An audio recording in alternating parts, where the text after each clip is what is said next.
Hey folks, welcome back to the podcast. In today's Flashpoint, I'm speaking with John Gregory, organiser of the BFC, as we caught up at the end of day one, British Firefighter Challenge 2021.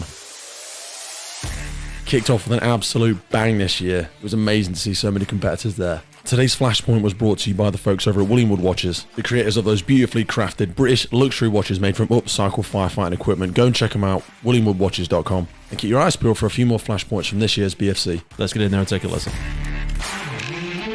John Gregory, end of day one, we are stood in front of the tower. How was the BFC 2021 Saturday? Exhausting. Man, you've overcome some serious challenges this year. We had loads of people submit it. We've had some COVIDian craziness. We've had a few people not able to make it. They've pinged with certain testing and stuff like that.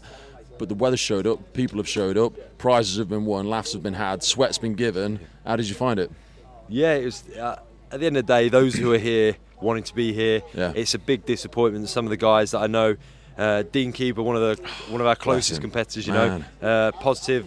So you've got people that have got their own challenges. There was injuries, people's losses, so there were challenges around our challenge, So it's unfortunate that some people haven't been able to make it because today has been that good. The weather's been on our side. The volunteers have showed up, done their bit. The course has been fantastic, probably the best we've had it. The sponsors around, we've had a real village festival vibe going on. It's been brilliant. We always knew it was going to be nice being here at the college, but it's so picturesque, the trees and the sunlight and everything like that. How have you found it now coming to the precipice with that relationship with the college? It seems like it's worked out really well. I love it, and we've got lessons learned. We're looking to the future. We're thinking, okay, we can have a bar, we can have some food going on, we can build on this festival, and we can have all sorts, maybe a live band, we could have all sorts playing, Absolutely. There's so much potential here that we can't have in a city centre that makes it tricky. So there's possibilities for the future. Like you say, picturesque. We're in the Cotswolds, Morton Marsh, the pub's down. We've got to get down to a few pubs later, but the building's down there. Morton Marsh, beautiful village, beautiful venue. And I just love that everyone has shown up. You say people showed up as well. People are in a massive event. We've had the big Portuguese show out today. We had Germans. We've had French have shown up. Czech, What's it feel? The Czechs as well. What does it feel like that people are travelling those thousands of miles? Because, they were doing it at the origins of the BFC, but we've had all this travel craziness. We missed it. We didn't think it was going to happen. And they've rearranged everything, and they've put a shift in to get over it. They're not doing their COVID tests to go to the Bahamas, They're doing it to come to the Cotswolds holiday.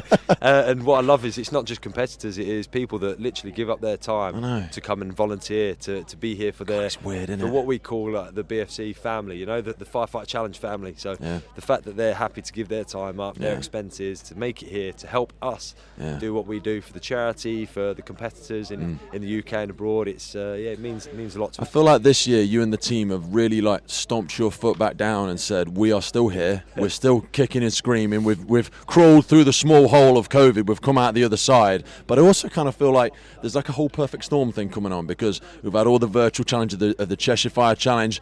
BFC has shown it still exists, it's kicking ass, it's taking names, it's broken new ground by coming here. It kind of feels like it's all going to come to a head for next year. We're at Hull next year. How do you feel that's going to play out?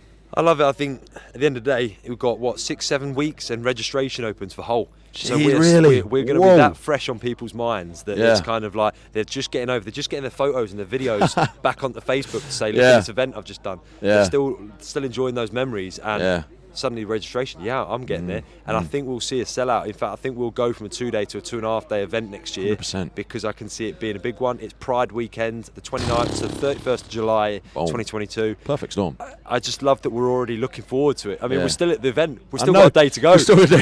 And we're thinking about Hull. And it's like you're layering aspects of it, because it's always been a great event. You guys haven't struggled to do a great event. But you've had the British Productions here, you've had Cheers Mate, you're adding layers. I mean, yes, we've had a few hundreds of people here showing up, either competing or observing. You've had thousands of people viewing online. How does that change the dynamic now that you're global? You've got people viewing all over the world as well. I think that's it. You need to be here and you need to watch it to understand what it's about. Yeah. It's not just the competition. You see the volunteers, the people that come and help.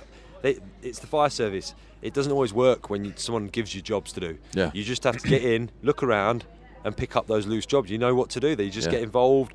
You find a job. You help out, and the event runs. And that's how it's always worked. And the sponsors, they're here as sponsors. They've paid themselves the money to put the event on. Yeah. But they all help. They got involved. They threw T-shirts on. The William Wood Watchers girls and boys, I saw them up and down the course. They've been up the course. They've actually had a go at the course, on. And they love it. And like I say, we'll all go out and drink later and get to know each other. And it's not just about paying for an event. No. They're investing in this wider family and actually understanding and having that association of what we're about. It's not just a exhibition for them to put their products out there. Tool it's the fact that they are associated with the British Firefighter Challenge. They understand that we're raising the game for firefighters' fitness and health. We're raising loads of money for the Firefighters Charity, and we're putting their brand further and further, hopefully, in the best light. 100%. Now, even despite all the responsibilities, all everything else, you walked away with some silverware today. You managed to pull it out of the bag. Training's obviously gone well. How did it feel today? We're in the course. I don't even know what happened. What happened? You had some tough competition. Aaron, you ran with Aaron. Right, okay. He held you accountable. Yeah. You guys put a shift in. It was a good run. I'm happy with the time. My legs were shot. We reckon it's Chesney said we've walked over 30,000 steps every single day for the last 3 days. So we're talking like 20 to 30k of walking. Yeah. The tower, I fell over. I think I heard you commentate. All I heard was, oh no. Oh, where it is. Spectacular fall on the stairs. Got myself to my feet pretty quick. Good haul. I was comfortable with the haul. Mistake on the hose. When I was doing the hose up, my helmet was sat on the back of my BA set. I couldn't reach the hose. Oh really? I was in an awkward position. So that Dude, what is it with you in helmets? Come on. Oh, I know. I've had a mess. It comes down to prepreparation every single time. And when you're organising this event to try and get yourself back there, you were chatting all the way up to your race. How you prepared, I have no idea. What time did you get? I have no idea. I stopped several times through it. Big thing, obviously, trying to launch the Pink Firefighters thing this year. Wanted to really show, and just go by the examples you've led, mate. That it's all about that team aspect as well. It's great to have the winners here, but for people that feel like they're not the biggest, fittest, strongest, whatever's in the world, take part, come and get involved. There's so many people here that didn't walk away with silverware that have had a great event. Yeah, and a lot of them have brought the family. I know you said about Aaron Childs like racing with us and keeping me accountable for my time. Yeah. He got some cheers. He had about 10 people with him. I love that aspect of it. And everyone's come down. Yeah, and the crowd that gets behind different names. So it's and that's what people love. They love that. They love their video after the photo, and it is.